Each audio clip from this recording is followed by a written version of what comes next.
Welcome to the Geek podcast, where we're phasing in today. I'm Void, and I'm here with my co-host Beej.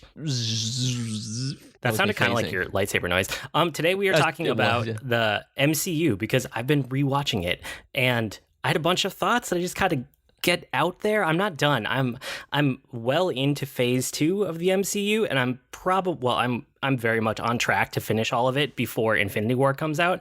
But I kind of just stumbled into this because I couldn't find a game that was really catching me, and all of the ones that I knew would hook me were a bigger time commitment. And I have Yakuza coming out, or Yakuza 6, and I have God of War coming out this week. So, I didn't want to get into any of the big ones. Yeah, they're both out this week as we're recording. So Yakuza was out tonight, while we're recording. So by the time you're listening to this, it's been out for a day, at least. And then God of War is out Friday-ish, something like that. Oh, wow. I didn't realize God of War was coming out so soon. I thought it was later this month, but I guess it's now later this month. Yeah, exactly. So anyway, instead of diving into a big game, because I didn't really have the time for it, I just kind of was like, maybe I'll dip my toe in and watch Iron Man. And then I watched the first 2 phases of the MCU, which constitutes 6, 7 movies, something like that. Yeah. Bunches? It's bunches of movies like that. That's the only way you can count them. Yes, there are bunches of movies. So you said that you liked this idea, but you were kind of worried about attempting the same thing, right? Yeah, it's like everybody I know, the internet as a whole is pretty much doing MCU rewatches, I think, and I keep seeing everybody talk about it. And I love the idea, but I know how I get when I invest into one thing just hardcore, trying to get through something as large as the entire MCU, and I know that I would burn out on it and not enjoy Avengers Infinity War. So I'm listening to other people do it. I'm very happy about that, and I'm watching some of the movies that I want to, that Jennifer and I are getting through, but nowhere near all of them. Maybe 3 or 4. Well, and I'm realizing as I'm rewatching them that I've only seen most of them twice. I don't rewatch movies that often. So this is actually kind of a really nice refresher for me. And this isn't the first time you've done a rewatch, is it? I think you did one a couple of years back, right? No, I never did start to finish. I think I rewatched part of the ones leading up to Civil War, but I never did a full start to finish rewatch, which is what I'm doing now for the first time. But, the one thing I've noticed looking at your notes, you didn't do a complete start to finish rewatch because you didn't watch The Incredible Hulk. That was included in my Blu-ray special edition box set of Phase 1, so you started off with missing one. Well, yeah, but that one doesn't really actually count. I mean, I know that they say it counts, but it doesn't count. I know, it's always super weird. I actually didn't know that it was considered Phase 1 until I got the box set. I'm like, wait, the Hulk? Really? And not the Hulk, excuse me, Incredible Hulk, the one with Ed Norton in it. And we actually watched it when we went through and watched all of the Phase 1 movies when that first came out. And it was a much better movie than I remember it being. That it wasn't nearly as terrible as I had put it in my mind. Well, and I guess maybe that's, I have a ton of notes here. I think I mostly want to talk about Phase 2 because my Phase 1 thoughts aren't super revelatory, but it was interesting to see which ones were better or different or worse than I remembered. So right. I'm just going to dive into Phase 1 here. I mean, I watched Iron Man, and the main takeaway from it is it's a solidly built movie, but it's a lot more violent than I remembered. I had considered having my daughter watch some of these with me because she's into superheroes, but then I sat down to watch Iron Man, and it's terrorists and blood and violence and Middle East terrorist violence. It's a little too intense for a 7-year-old to watch. Right. So then I moved on to Captain America, the First Avenger, and it is way better than I remember. I know, I told you, right? I know you did. I don't know why I didn't like it. I think this was my least favorite Phase 1 movie, and now it's probably my second favorite, right behind The Avengers. Okay, that sounds about right for me, because I loved this movie, and I don't know what it was. I've loved it from the beginning, and a lot of people were the same way that you were, but I knew going in initially that it was a period movie that was bookended by the modern MCU stuff, so I was going in expecting this. I was expecting a war movie, and I got exactly what I wanted, unlike Rogue One, where I didn't really expect that kind of movie. And so with this one, I just love the characters. It's always been one of my favorites because it just kind of works. I'm not really sure I can put my finger on why, but everything about it together is just so cohesive that it's one of my favorite MCU movies of all of them. Well, and I think Cap has grown on me over time. I don't think I actually liked him for a while. even into the Avengers. I didn't really like him as a character, but as he's gotten fleshed out, especially into Phase 2, and then like with Age of Ultron, and then he got Civil War, like he's grown on me so much as a character that now I can go back to that first one and enjoy it a lot more. And Captain America, the first Avenger, was one of them that actually made me really like Captain America as a character, not even just as a movie character, MCU. It let me see that character in a different light than I'd ever seen him in the comics. So I think that was one of the other reasons I liked it, kind of the same way I liked Man of Steel, because it let me see Superman in a light that I liked that character. Whether or not the movie was great or not, I mean, I like Man of Steel, but I love that character, what they did with it, and that's kind of why I love the first Avenger too, is because it did the same thing for him. Yeah, that's totally fair. I mean, I guess the other thing I caught with Captain America, the first Avenger, is that Red Skull didn't actually die. He just kind of got absorbed by the cube, so the Tesseract. So he might show up in Infinity War, because he very well could have gotten like teleported away and not actually been taken out of the picture. That is very true. I hadn't even thought about that. Well, that's the thing, is I forgot a lot. So watching these was good. Thor, I don't have a whole lot of thoughts, except that like I think the galactic part is a lot better than the Earth part, and I still don't think the first Thor is a great movie. It's okay. It serves its purpose, but I don't love it. It's pretty people saying funny things. That's exactly the way I look at the first two Thor movies. Yeah, and like for all three of these first movies, I'm still just not a fan of origin stories, and like that's going to come up again here in a little bit as I talk about other ones. But like I just don't love origin stories, and I've gone on rants about that, so I don't need to right now. But that plays into how I feel about these first three.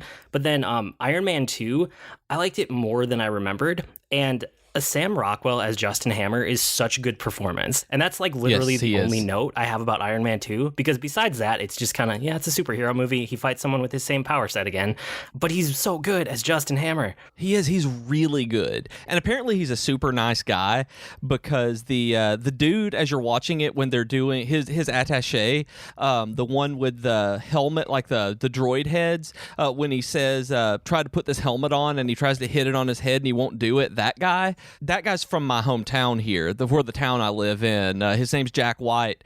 And so Sam Rockwell thought he was funny enough and liked him enough. That's why he's in all of the other scenes, because they got along so well and Sam liked him. And he owns a restaurant here and in the town that I taught in, and is a really nice guy. So every time I watch that, I see Jack and I'm like, that's awesome. And seeing Sam Rockwell, knowing that he was a nice guy to him, makes me like his performance even better in that one. You're always looking for the personal connection. I do. I always do. I know. And then the Avengers. I mean, the Avengers is still so good. It's amazing. It's easily the best Phase 1 movie.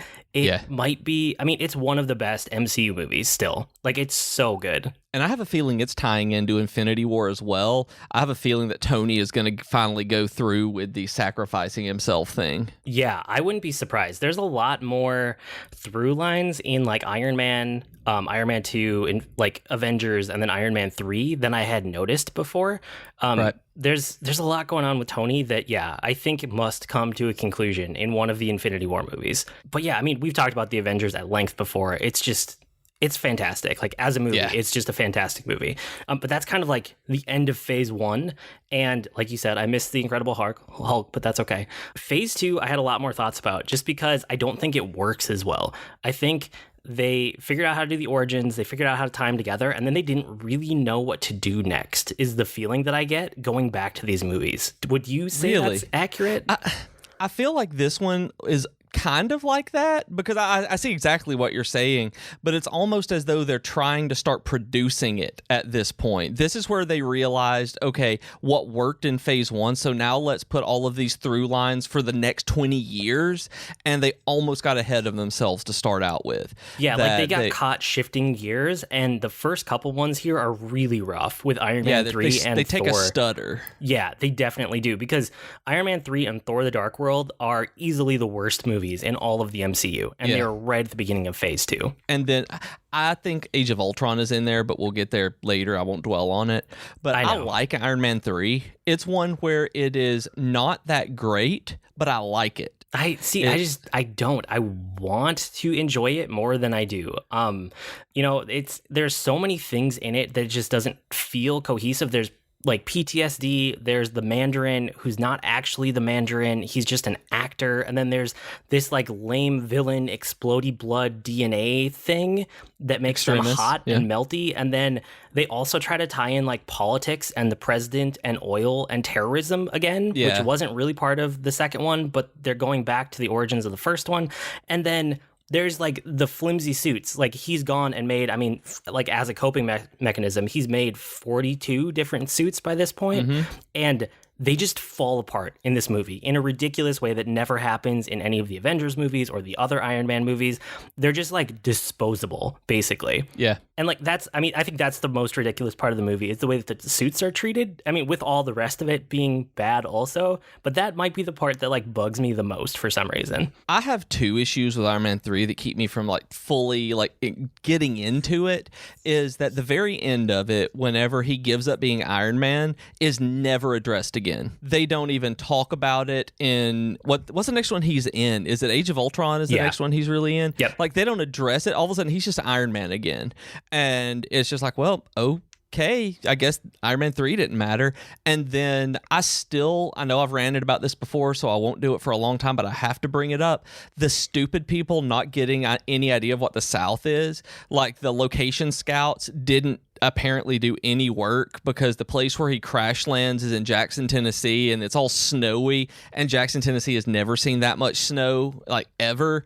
And they say they go to Chattanooga and they can't find a Wi-Fi signal because they're in the South, and it's like Chattanooga is becoming one of the new tech hubs in the United States and one of the maybe the first in the United States to have gigabit internet. It's like they didn't do any research on that as their location scout. So it's like, where did the MCU drop the ball? And it was like right here. Everything about it just didn't work, except I still can watch it, but it's like it's not good.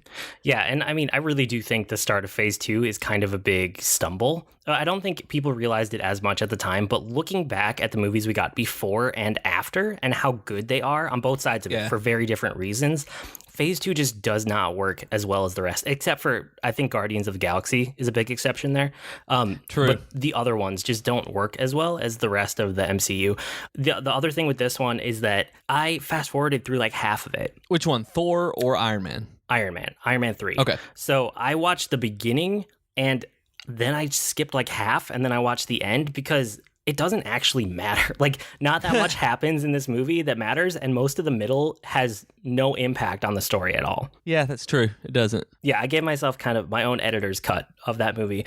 And then, I mean, one of our good friends of the podcast on Twitter that I talk to all the time, Brax Wolf, said they should have just brought Justin Hammer back, and I can't agree with that more. Like, they probably should have just grown on that and like worked on that.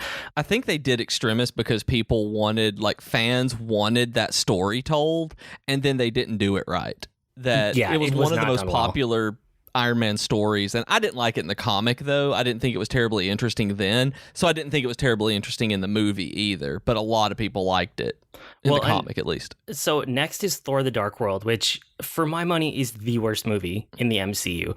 This and Iron Man 3 are why I really hesitated to go back and do a full MCU watch through. This is just the worst. It's a bad movie. I mean, the MCU is essentially a really long epic TV series with a giant budget at this point. And I mean, it is.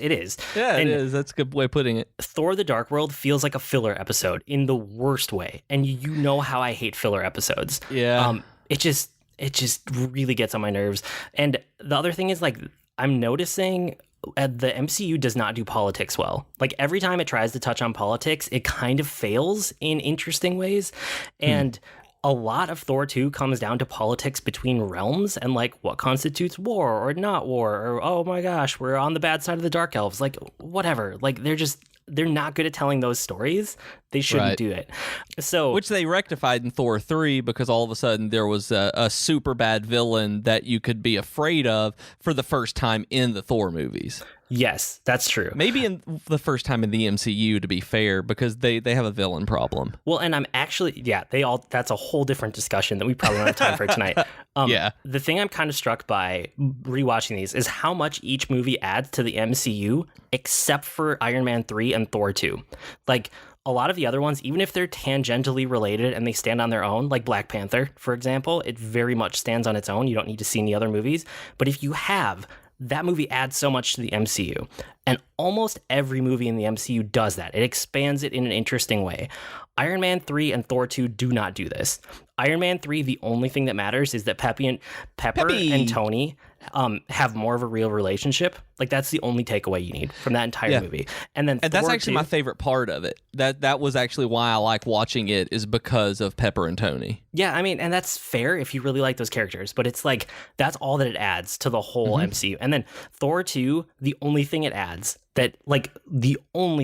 is that there's a red Infinity Stone. That's it. But everything else is just fluff. It's just complete filler. Like, I just do not like that movie. I think it's funny, though, just for a tangent on Thor 2, one of the reasons why it's so bad is that they did change directors, that they were going to hire Patty Jenkins as the director of that, and then they got rid of her to bring in, I think it's Richard Branagh maybe is his name. I think that's who it is, the guy who did some of the Disney stuff too, the Cinderella, I think. And Patty Jenkins would have done such a better job. She made Natalie Portman, the reason she's not been back is because she wanted to work with Patty Jenkins, and when all of that happened, they fired her, and she said she wasn't coming back, and so then Patty Jenkins went and made Wonder Woman, and how good it was. Like, oh man, Thor 2 could have been awesome, and then they fired the good director and got the bad one. Yep. And so I'm just like, I look at Thor 2 as what could have been, and then I'm like, okay, we'll just go watch Wonder Woman then. Yeah, that was a bad decision on their part. So after that is Captain America Winter Soldier, which I like this movie a lot less than most people do. I still think it's way, way better than Iron Man 3 or Thor 2. I still think it's a really strong MCU movie, and structurally, it is totally sound. Like, it has a really good structure as a movie. Yeah, the Russo brothers knocked it out of the park on this one. This one made me a fan of them. I can see where you're coming from. I don't agree, but they did do a good job. I just don't think that they knocked it out of the park. I do like Black Widow in this movie a lot, and like the relationship growth between her and Cap. I think that adds a lot, and they both get really good character development. This is kind of like a spy and political thriller, but and that on its own is kind of hit and miss with me as a genre. So that's part of it here. I don't think this movie works as well as it could have. And I adore spy and political thrillers. Like, this kind of action movie, I love. It's one of my favorite kinds of action movies. So that may be why. I don't think they took it far enough. I think that's my problem with it, is that it's trying to be too many things. It's not just a spy movie, because I like a good spy movie, but this is a soldier movie, and it's a spy movie, and it's a political thriller, and it's a buddy movie, and it's very much, I know that how you told me superheroes aren't a genre, and I agree, but it's still trying to be just like a superhero movie in the most superhero way. You know what I mean? Yeah, I do. And if they'd cut out the buddy movie part, I would have been fine, because I know Bucky, people love Bucky for some reason, and I don't get it. Well, hang on. I'm going to get to that in a second, because that's my biggest gripe. So all of that, and then they have like the gunship and the Big Brother plot. There's just a lot going on in this movie, and it's long for that reason, but I think that they could have cut out some of that and had a stronger movie for it. I do think the Captain America movies work better in context with each other, because there are through lines that I missed the first time around that I'm seeing now, that I'm watching them all within like a couple days of each other. So I like this movie a lot better in the context of the first Avenger and the Avengers movies, and then also Civil War. So knowing that this is a middle one, it makes it stronger for me. With all of that said, I don't like Bucky as a character.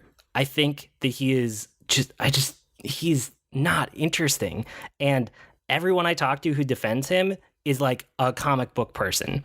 And I have never met anyone who really, really likes Bucky who has only seen the MCU. Everybody, I feel like, who says that he's such a good character and this movie is so great because of him is coming to it with all of this comic book baggage that I just don't have. And he just shows up out of nowhere. Like, I did not know who he was. My brother and I were talking about this online. I had to Google who he was after this movie. And maybe that makes this much less impactful for me. I don't know. And I know it hurts people to say that. I know that people think, or I shouldn't say they think. I know for some people, this is the strongest MCU movie, and it's just not even close for me. and I really like it. It is up there in the very top tier for me. I love this movie, but Bucky is really the weak point because I knew that he was the Winter Soldier. I have a little bit of the comic baggage because of that, and I don't like him. And then he is even less interesting in the MCU than anywhere else. He is so bland in this. It's just like he takes off his mask and you find out it's Bucky, and it's like, okay, they had a little bit of time together, they're friends, and they didn't do anything to build up that relationship, and so much of the MCU has been based on that relationship, and that's one of the main parts I think that doesn't work about the entire thing. Well, and he is barely in Captain America, the first Avenger. Yeah. And so when his face reveal in this movie, I remember seeing it in theaters, and his face is revealed and Captain America looks like, oh my gosh. And I was like, who is that? I don't know who that is. He's a guy. I mean, yeah, that does look like a generic white guy with a beard. I agree. Yep. His beard doesn't look that impressive, Cap. Is that why you're upset? I did not understand why that was a big deal. And I think that's a failure of filmmaking. To not contextualize it before he shows up. And it absolutely is. That was the same way. If I hadn't known the Winter Soldier was Bucky going in, there's no way I would have recognized him. Yeah. Because I thought they had changed actors, to be completely honest. I knew it was Bucky, but I thought that it wasn't Sebastian Stan. Yeah, so I've been very much live tweeting as I'm watching through these movies in rapid succession. So I have to say thanks to Rob from the Comic Box and to Complicit Owl, who's a friend on Twitter. Thank you for debating me about this movie and talking about Bucky. I feel like it made my opinion more clear to myself, which I always appreciate, even though I disagree with you guys very strongly on it. But then Avengers Age of Ultron, and this is one where I know you like to fight me on it. I really like this movie. I know that you don't, but yes. I understand to some extent why it gets so much hate. There's a lot going on in this movie. There's a lot of setting up for phase 3 and for other stuff that's coming down the line. But I like the Avengers movies. I like that this one, I might like this one better. This is personally, I don't think structurally it's better than the Avengers, but I think personally, I would rather watch this movie than the Avengers a lot of the time. Because they are already established as a team. It is not an origin story. And this is where I said I was going to come back to the origin story thing. The Avengers, that first movie, is an origin story of the Avengers. This is not. This is they're already set as a team. I mean, the first scene in the movie is them working really well together in kind of an epic fight where it jumps between all of them in a really cool way. And it takes it from there. And the rest of the movie is about interpersonal conflict within a team. And I think that is just so fascinating. Not only that, but it has snappy dialogue that I really like. It has that Joss Whedon dialogue, that Joss Whedon feel to it. And there's a lot of fun in this movie that's just missing in other movies in the MCU. So I always like to think about the hammer scene when they're all trying to pick up Thor's hammer. I love that scene so much. And that's one of the best scenes in any of them, to be honest. I mean, that one, just the recurring gag of the hammer and how they're dealing with it just makes me happy. But one of the things, Jennifer gets really annoyed at me for saying this movie is so bad because she really likes it. But to me, it's just, it has no real narrative there. There's no real emotional punch to any of it. That it's it honestly, and you're gonna roll your eyes and get so mad when I say this too, but it's kind of like Batman versus Superman in the way that it has all of the right pieces there, but it doesn't tie any of them together. It hits all of the points, but it doesn't really flow through them, where it doesn't make any kind of clear, cohesive narrative through it. It just makes sure that it paints by the numbers of Tony did this, bad guy came out, we're gonna fight him, and outside, because of that, even the really cool personal stuff with them interacting feels thrown in because none of this one feels earned to me. I can't. To me, the narrative or the personal conflict is the narrative. Everything else outside of that is secondary. The fact that they are not getting along and they're disagreeing and Tony caused everything that goes wrong in this movie, basically, that's the plot. That's where the core, emotional center of this movie lies. It's not with Ultron. Ultron's just there in the background. I could take him or leave him. He's not that important. The important part is, them being a team at the beginning and then having all of these problems within their team and all this interpersonal conflict and growth as a group. and then coming back together at the end. Like, that's the movie for me. All of the other stuff connected to the MCU and Ultron and all of that is kind of like, yeah, whatever. Like, it's fine. It's good enough for what it needs to be, but that's not why I like this movie. And that's kind of why I don't, because and I mean, I like that part of it, but it's the fact that it is in the background, where it honestly feels a lot to me like the story in Thor 2 in the Dark World, where it didn't really matter. That's kind of the way this is. It was a stop to move into phase 3 and get to Civil War, where I love the characters, but the story itself just it was a story that was being told instead of a story that I wanted to invest in, where I wanted it to be something to invest in. And see, I think the story's fine. I don't think it's like the be all end all of stories, but I thought it was totally fine. Like, if totally in line with the other good MCU movies, this main story is right there. It's just all of the interpersonal stuff. Like, that's why I like this movie, and that paired with the dialogue just totally works for me. And, you know, I like team movies where they're playing off each other. Like, that's probably why I like this. It's why I like Civil War a lot. It's also why I like Thor Ragnarok and both of the Guardians movies. Like, those and this are my favorite movies in the MCU. Like, if I could pick any to just rewatch on a given day, it's going to be one of those 4, or I guess 5, because there's 2 Guardians movies. Those are the ones that I'm going to pick from, because that's what I enjoy out of these. I guess I've come to understand. Well, that's good. I mean, that's something that you know that you like, that you can go back, rather than just be like, I don't, that you're aware enough of your own tastes, I guess, to be able to know which ones you're picking. I always respect that in somebody. It's one of the reasons that I really am excited for Infinity War, because it's such a huge team movie, and those are all the ones that I've liked so far. Those are the ones that I have actually gone back to more than once. Because, like I said, rewatching this, all of them start to finish, except for when I do my own editor's cut of the boring ones. Yeah. I'm realizing that I only watched a lot of these once or twice ever, because I don't know, they just didn't hook me in the same way. But I've watched Age of Ultron, I've watched Civil War, I've watched Thor Ragnarok and both the Guardians movies multiple times. Like, probably like 3 to 10 times each, depending on which movie in there. And all of the other ones, I think I'd watch 2 times maximum. Okay. So, and again, this is something that I came to realize by rewatching it. So I'm really glad that I went back to square one and I started doing this again. And I haven't done that, but Jennifer and I will go through and watch these just when we feel like it. We've not gone all the way through and done a complete rewatch of any of them. Yeah, and I mean, Guardians of the Galaxy and Ant-Man are the other 2 from Phase 2. I haven't gone to Ant-Man yet, but Guardians of the Galaxy, I don't think I have a lot to say about, except that it's just fun. Like, I like that movie. I like it. It's a fun team movie. It's funny. It has a good soundtrack. It's a good enough pace that it always keeps me engaged. Like, I just like that movie. Do you have any thoughts about it beyond that? Not really. Okay, that's fine. It's fun. It's one of them where I will go back and watch it over and over again, too. It goes in there with a movie that if I need something on the TV, that's a great one just to throw on, have in the background, and do something else. I just love Guardians of the Galaxy. It's probably why I was more disappointed in the second one, though, because I love the first one so much, and that the second one didn't vary enough from it, and I felt that they went to sequelitis in it, that they didn't do a lot of new stuff with it, and that's what I was wanting, like a bigger sequel, kind of like they went from First Avenger to Winter Soldier, how it was still the same kind of movie, but they really expanded it. I love the first one so much that I wanted that out of the second one, and that's the reason I haven't gone back and rewatched it. Yeah, and that's fair. I mean, so that's where I stopped, like, with Guardians. Then I'm going to keep going to Ant-Man, and I'm going to do all of Phase 3 before Infinity War.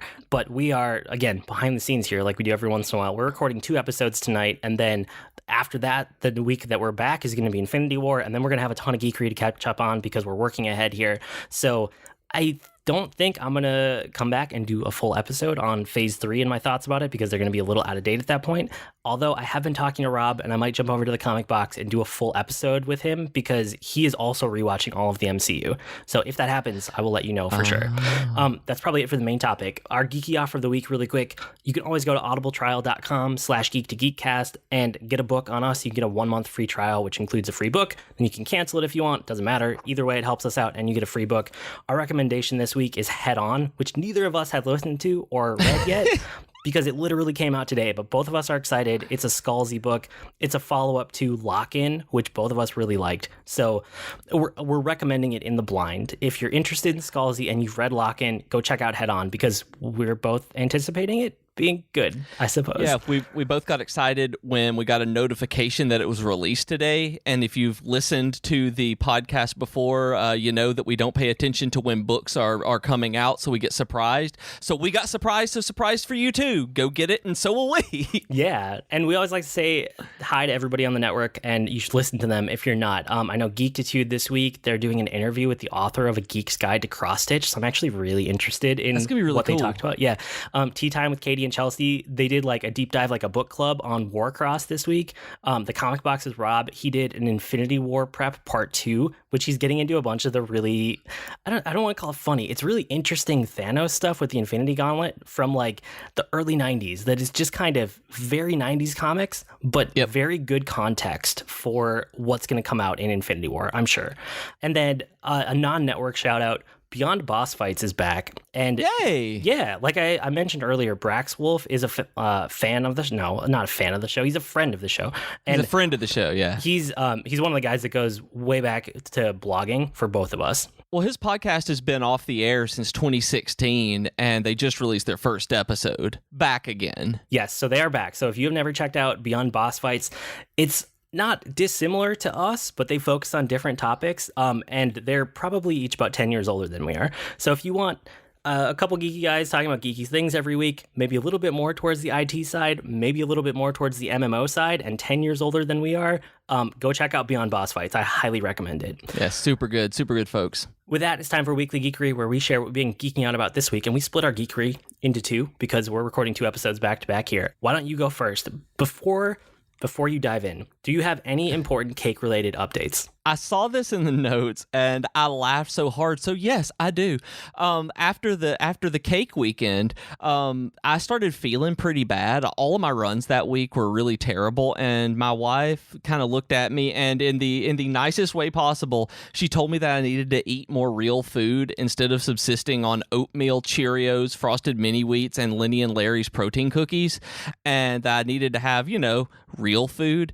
And she was absolutely right on that. So she has been really on me about that, just making sure that I'm getting nutrition while I do this, because I've had a real sweet tooth while I'm running. It's like carbs and sugar. That's what I want, but it makes me feel terrible. So like tonight, she brought Subway home because we're packing for a trip, and yeah, got to get that real food Subway. Well, it's got meat on it. Well, my point is that like she was getting something quick that would have meat on it and wasn't like McDonald's food.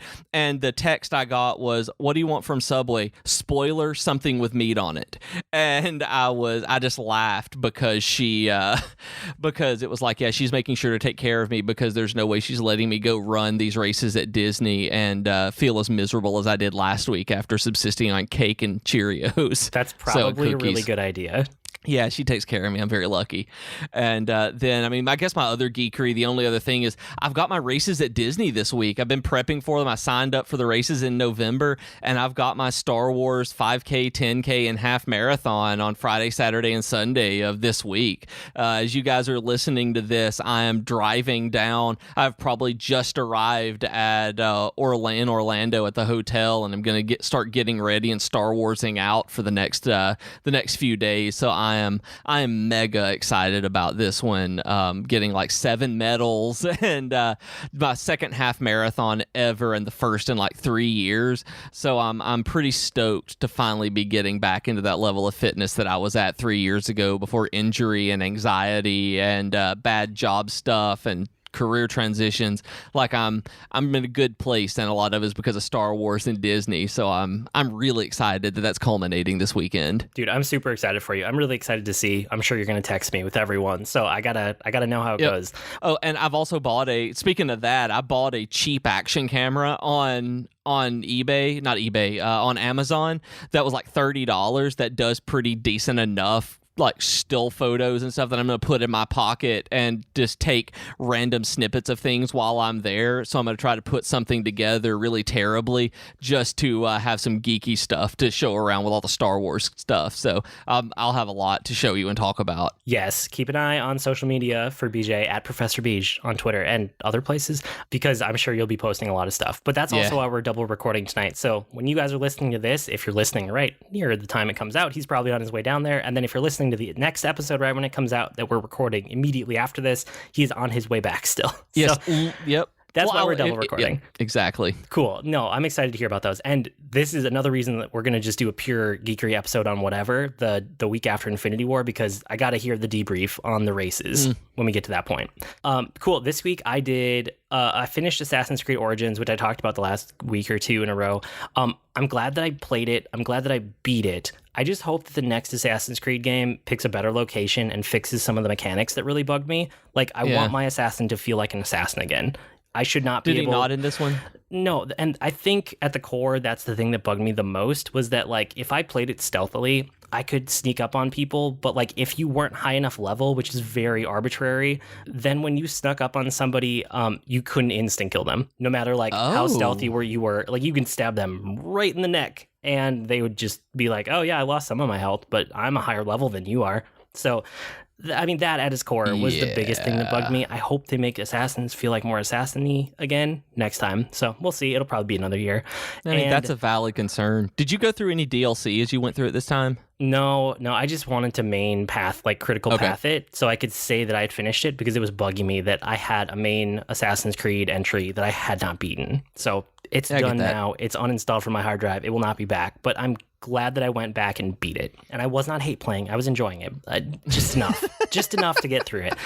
Still love the phrase hate playing. Yeah, and then the other thing that I did this week was I watched the beginning of Lost in Space, which is a Netflix original that's a remake of a show from the, I actually don't know, 60s? Is it 60s? I want to say 60s. I think it's 60s. Yeah. The original, as I understand it, is they get lost in space, but it's mostly like a family sitcom type of thing.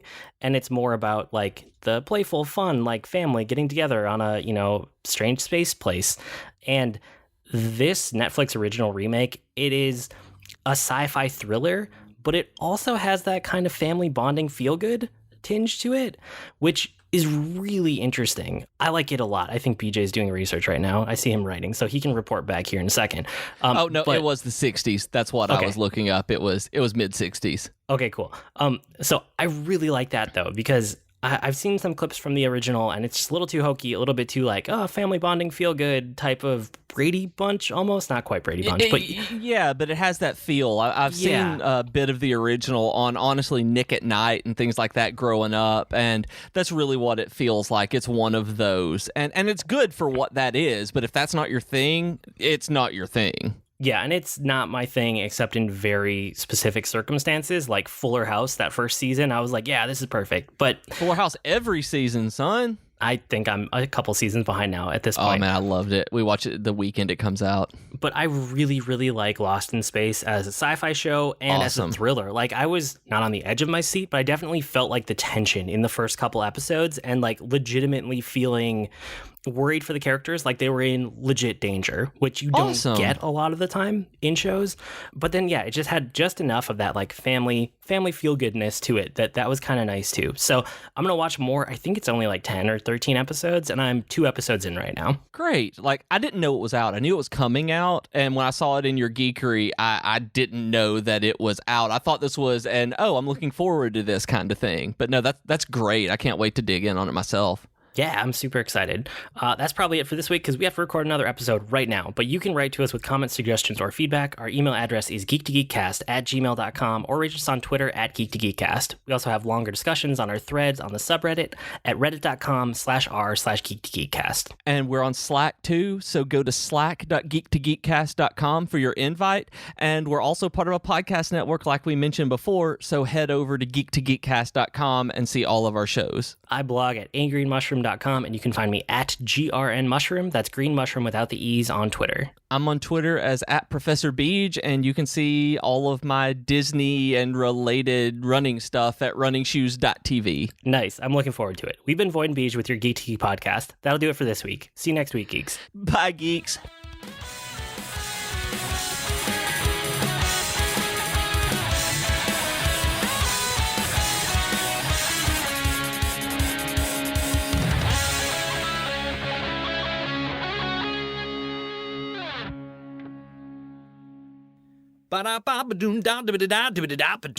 Comics. Hey everyone, Rob here, your friendly neighborhood comic geek, inviting you to join me and my rotating cast of co-hosts each week on The Comic Box, where we tell you everything you need to know to become a world-class comic book geek. So join us for The Comic Box each week right here on the Geek to Geek Podcast Network.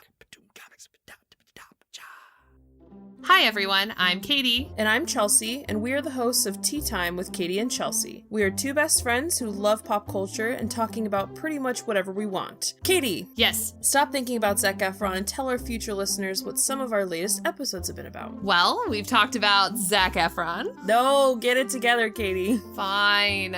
We've talked about fan fiction, classical literature adaptations, favorite TV couples, and so much more. So grab your cup of tea or whatever your drink of choice is and download our podcast today.